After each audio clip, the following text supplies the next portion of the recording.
Alright folks, so the first thing I want to touch on today is I want to say a big thank you to Treaties 6 and 8 of the Stoney Nakoda, Métis, and Cree First Nations. These people have inhabited these lands for thousands of years, and without them being here, we would not be able to do what we are doing right now, so thank you.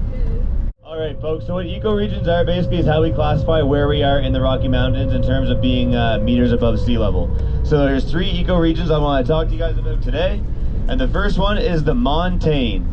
And that ranges from 1,000 meters above sea level to 1,600 meters above sea level. Now, that was a really wide turn. Good job, Mark. Oh yeah, well, a little too wide there. But this ecoregion of the montane, ranging from, like I said, 1,000 to 1,600 meters above sea level, is where you're going to find places like Banff and Jasper. I'm assuming some of you have been there already. Yeah. All right, so that's where you're going to find the most biodiversity. So flowers, trees with leaves, more animals. When I say more animals, I mean your bears, wolves, and coyotes, as well as your elk, your deer, and your moose. When you come up here to where we are now, this would be the subalpine ecoregion, and this ranges from 1,600 meters above sea level all the way to 2,300 meters above sea level. Now up here, the only predators you will find will be the golden eagles, and my personal favorite, the bald eagle. That's a bald joke, you can laugh. I've accepted it. Now, as well as what you're going to find in terms of prey, you're going to find a lot of mountain goats and a lot of bighorn sheep. Has anybody seen a bighorn sheep yet? Yes, we did. No. Does anybody know off the top of their head the difference between a male and a female bighorn sheep? The males are in fact hornier. Don't you dare boo that joke. I fact-checked it. So the males will grow their horns their entire lifespan, where the females will not. Boom, there you go, mic drop. Now folks, the third and final ecoregion I want to talk about, if everyone takes their attention over their right hand shoulder, you'll notice on the mountain to our right behind us there, that where the tree line ends and the rock begins. Does everybody see that? So that is a very visual indicator on where the subalpine ends and the alpine begins. So as soon as you see no vegetation, just like the top of my head, that is like the alpine. Ha ha ha.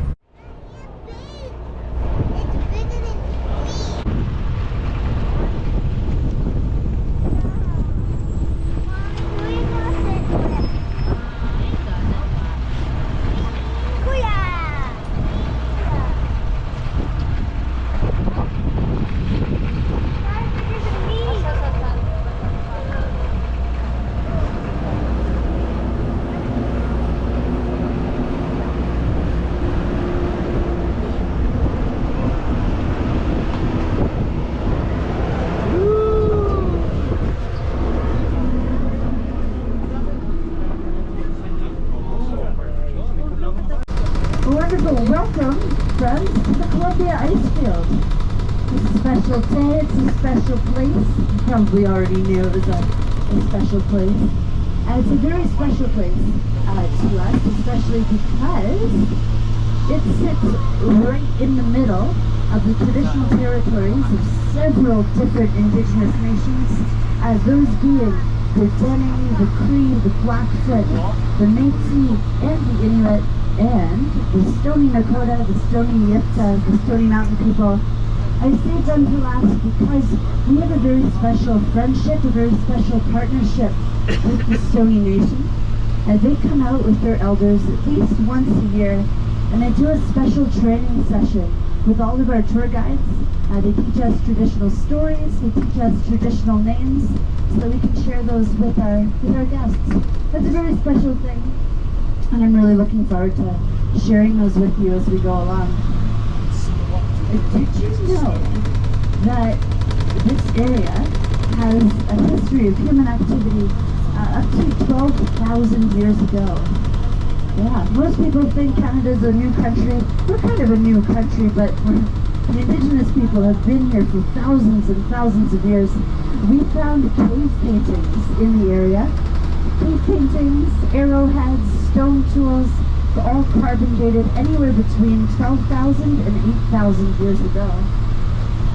But even before the indigenous people, even before there were people, about 550 million years ago, this entire area was all underwater. That is a tropical inland sea. Probably not what you think of when you think of Columbia Icefield or Canada even. So back then, just picture, everything that is now mountains was at one time a flat sea floor. And then, jumping a few million years, the tectonic plates, bless you, crashed into each other like bulldozers in a jousting match. They piled up these huge land masses of limestone. And then, jumping a few more million years, the Ice Age, the last Ice Age happened. That was the Wisconsin glaciation period. The glaciers came through and carved their way through the masses of limestone, turning them into these beautiful mountains that we have now. The last Ice Age was about 100,000 years ago. It ended about 11,000 years ago. And both the Columbia Icefield and the Athabasca Glacier, those are remnants of this ancient Ice Age. Bless you. We're getting our very first view of the Athabasca Glacier straight ahead of us. Looking very blue today. The Stony people, the elders, the last time they came out, they gave us their traditional word for the Athabasca Glacier. Would you like to hear it? Yeah. They call it Chaha Tonga. Chaha means ice, Tonga means big, so there you have it, big ice. And is it ever? It's very big. It's still about 6 kilometers long, and it's about 1 kilometer wide at its deepest point, and at its deepest depth it is still about 350 meters. That's just over 1,000 feet deep. And on either side of this big ice, you'll see these big slopes of loose rock. These are the lateral moraines. They were pushed up by the glacier as it expanded into the valley, and now they're being left behind as the glacier recedes. And they show us just how deep and just how tall the glacier used to be. I hope you've enjoyed the tour up till now, because it's all downhill from here. I mean that literally, because we're gonna go down the lateral moraine. The glacier will lose about 10 to 15 meters, that's roughly 15 to 45 feet every year. We also lose quite a bit in depth, which is harder to measure throughout the year, but if you look to your left-hand side, you'll see that lateral moraine. And that gives you a pretty good idea of how much glacier we've lost just in the last 150 years. You might be wondering what these weird yellow machines are. That's our grader and our front-end loader. They help to build this road. They fill in any cracks that happen as they happen. They also make sure that the glacier, our safe zone, stays safe. They fill in all the holes, they fill in all the cracks. They also divert meltwater streams.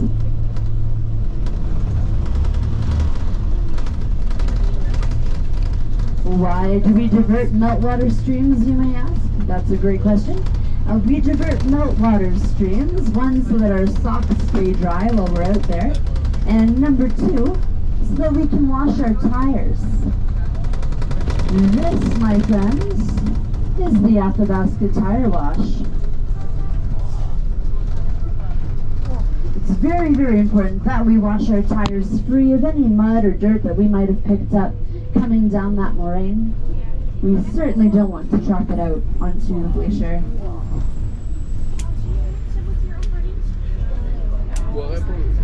Yes, these have tour guides as well. These walking groups would not recommend glacier travel by yourselves. Like I said, they're full of holes.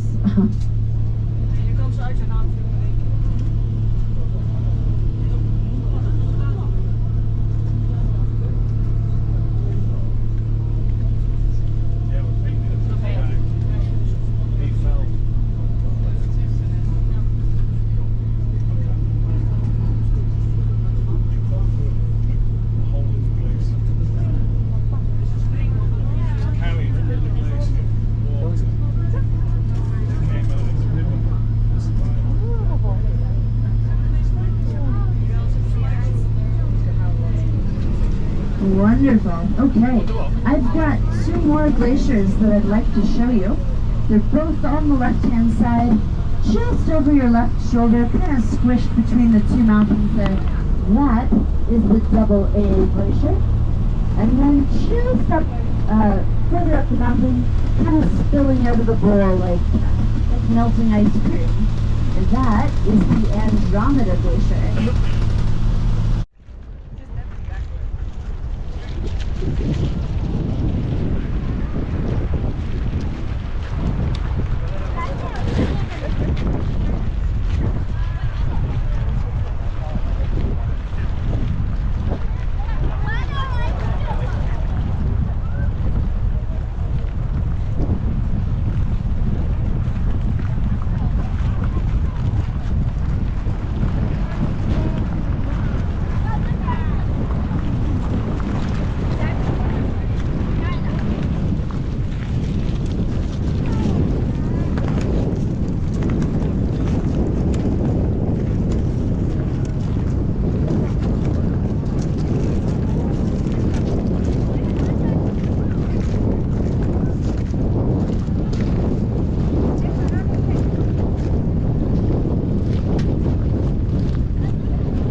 Akala ko lang sa Dunkin Donuts lang ang may glacier, so dito din pala. Totoo talaga to, grabe. Yan o.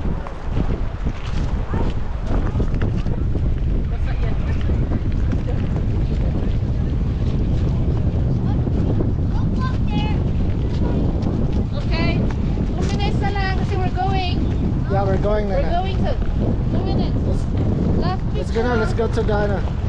Can you take a picture? Ano man?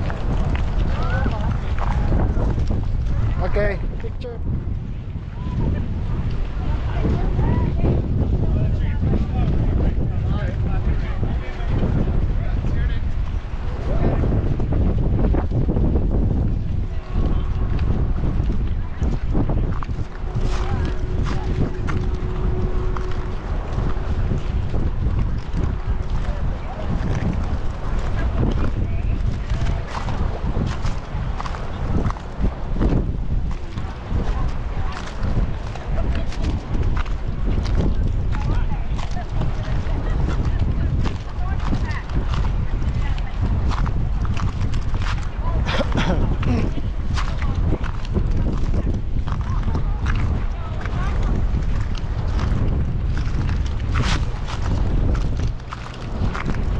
Mommy, save our seat now.